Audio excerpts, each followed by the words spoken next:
Hello, I'm going to today talk about some of the uh, things that are leaving my vanity. Shiseido Hydro Balancing Softener. It's basic toner, very easy.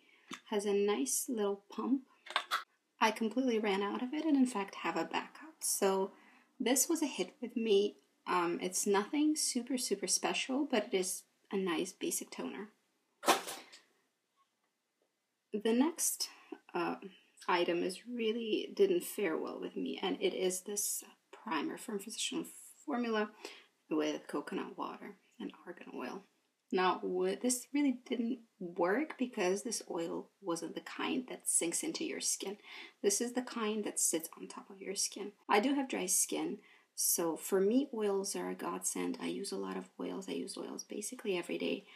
However, this one was even too greasy for me, so I can't really imagine how anybody with a combination to oily skin would be very comfortable wearing this one.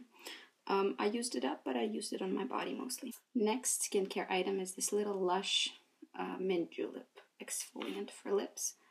It kind of dried out. You can see it's separating from the sides. It smells really nice still. I used very little of it, as you can tell. I don't really use exfoliators, lip exfoliators, except when I'm brushing my teeth. I just exfoliate my lips with the toothbrush. So this one turned out to be quite useless for me, and I'm getting rid of it. This is very interesting. This is Garnier Skin Renewed Dark Spot Overnight Peel. This doesn't really do anything, so I'm not sure what kind of results I was supposed to be seeing. I used up half the bottle, and there is no difference for my skin, so I'm getting rid of it. I'm just going to use more effective items from now on. This is bye-bye. I have this Yves Rocher Hydra Vegetal. This is just a moisturizer I used this summer, and it was a lightweight gel sort of feeling moisturizer, and it worked also as a primer. It was a bit sticky on the skin, so it held the foundation in place very well. I would recommend this kind of a moisturizer for the summer for dry skin. There's nothing left in here. Would I buy it again? I'm not entirely sure if I would. If it was on a good deal, which in Yves Rocher, there are always good deals going on, I might pick it up. Now on to nail polishes. I have 3 that are leaving my nail stash. I have quite a considerable collection of nail polishes, and I do love them and use them, and lots of them are dented. Lots of them are heavily used. This one is very old. You can't see it in the bottle, but it's actually way at the bottom around here. The consistency have changed. This is OPI's Girls Just Want to Play, and it's really a lovely red. I already replaced it with a color that is similar. I really enjoy it, and I got plenty of compliments on this polish. I'm thankful for its service, but I'm not going to seek out this color because it's not very special color. It's just, it works really great with my skin tone. So this one's already been replaced, and I'm getting rid of that one. Another polish I'm getting rid of is this Hardware PD Quick Top Coat by Butter London. This is what it looks like. I have a tiny amount of very gloopy top coat left. I really like this a lot. This is really wonderful. I think it's worth the $18 that they charge for it. I think it's around that price. I don't remember. It was a while back that I bought it. But it's been a pleasure to use. And it really held up. Like, I really used up nearly all of it. It's very difficult to get out now. It's kind of gloopy. But this top coat did dry quite quickly. It does dry very shiny. It gives you this sort of squishy look to the nail that Sash Bead gives you as well, but this is 3 free, I believe, if not 5 free. So this was really nice. I would buy it again. In fact, when I'm ordering polishes next time from Nail Polish Canada, I might pick this up. A polish that didn't work out so great for me, that I really tried to like, is KB Shimmer Owl Miss You. Owl isn't a bird. This is a nude color with the gold flecks. It's gorgeous. I really like KB Shimmer. It's probably one of my favorite indie brands. And this polish is fantastic. It's really actually a nice formula. The flecks are very nice and visible.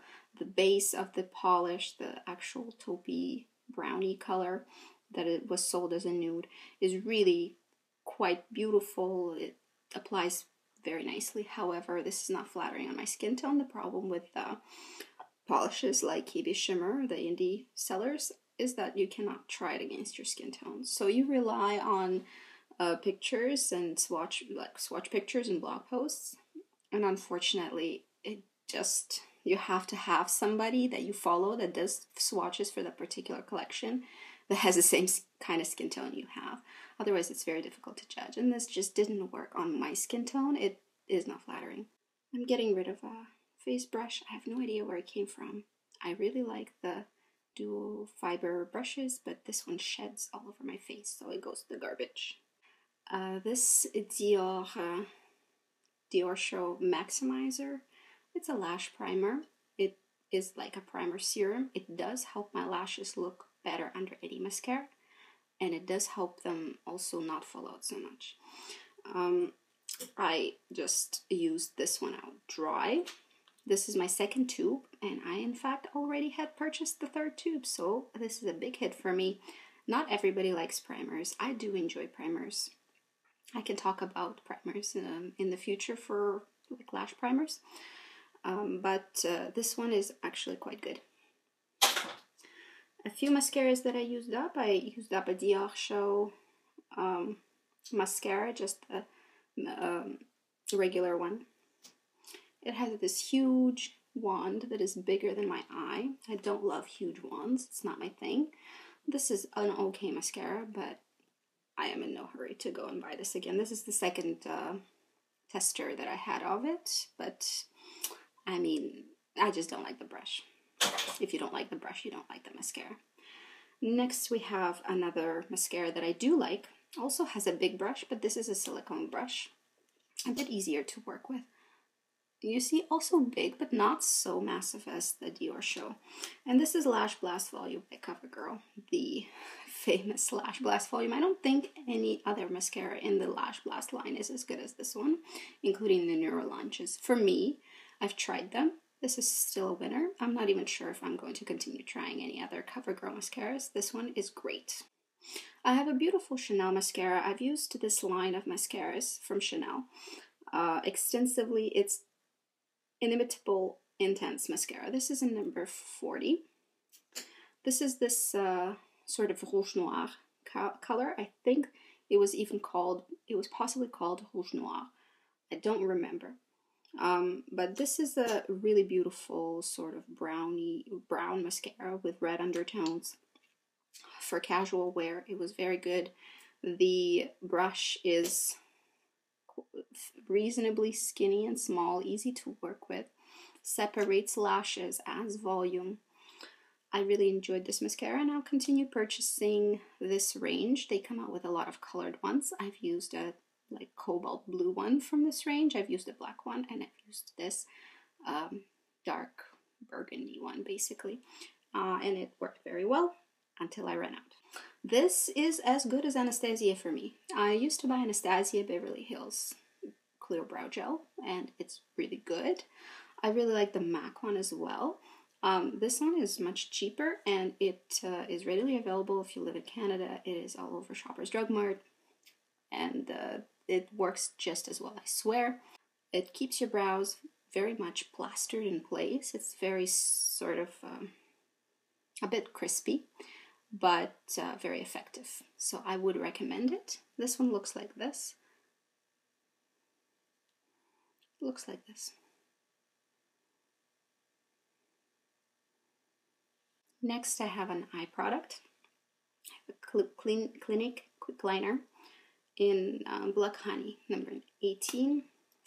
I used it up completely. I really enjoyed this pencil. I love Clinique pencils. They're easy, they're creamy, they glide right on. This is a beautiful color. It's just like that mascara, you know, it's a sort of dark burgundy, very dark burgundy. Fantastic with green eyes. I have green eyes, and it really works well to bring out the color of my eyes. Will I buy it again? Probably, but I've been enjoying so far using a similar color, but just an eyeshadow with a brush to line my eyes. But I will repurchase it in the future at some point, for sure. Only one lip product, and I didn't even finish it. This is the Marc Jacobs Kiss Kiss Bang Bang La Marque lipstick in 216. This is the birthday color this year. This is a color that I'm not going to wear, although it looks very neutral and I'm sure many people enjoy it. I've tried it on my lips and I just didn't find that it was the most flattering for my complexion. So this one will find a new lucky owner. I'm throwing out my Cover FX Cream Concealer. I have it in shade Neutral Extra Light. This is a fantastic cream concealer if you have dry skin and delicate under eyes. Without many problems. So this concealer is really good. I love Cover FX line. I think they do brilliant work with designing their formulas, their makeup formulas. This is no exception. This is really excellent. Very easy to use, no-brainer concealer. It was a really big tube. It's actually 10 milliliters, which is quite a lot for concealer. And unfortunately, it started smelling. So I have to get rid of it. In fact, it is past its expiration date of 12 months. But I continue to use it. I sometimes do with products, unless it's a foundation or like a CCBB, whatever. With concealers, I do use the past expiration date sometimes, but this one started smelling on me, so it goes. Bare Minerals, Bare Skin Perfecting Veil. I basically have very little around the edges, and unfortunately my brushes, I don't want to harm by crushing it, and I decided that it's time to let it go. It's light to medium. And this is an excellent, excellent summer powder for mattification. It does not have much coverage at all, or if any, but it provides a really nice velvety finish that I do enjoy, especially in the summer. So this one might be a repurchase in the future.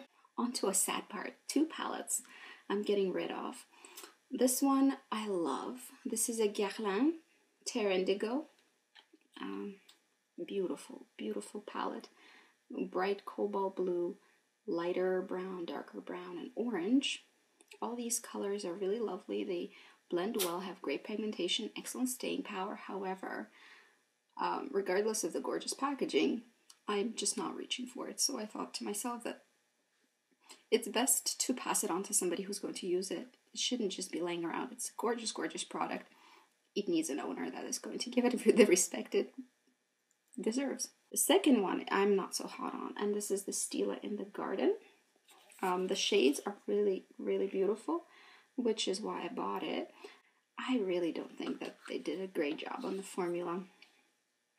I have the matte palette from this line, and it works much, much better. The matte shadows are flawless, blend well. These guys have good pigmentation, but they really don't blend very well. They blend into each other, or they don't blend out and get patchy. I was very disappointed with the difficulties I was having working with these shadows, and I'm just not going to continue to use them. In fact, I'm going to find somebody who wants the palette. I'm sure I have some friends or relatives who are going to have dibs on it. It's a nice palette. It's basically very new, barely used. But I wouldn't recommend you seek this out, or if it comes out in Haute Look or in your local TJ Maxx or Winners, save yourself your dollars. This was not worth it. That's it for today. I will see you later, and have a good day. Have fun. Smile. Bye-bye.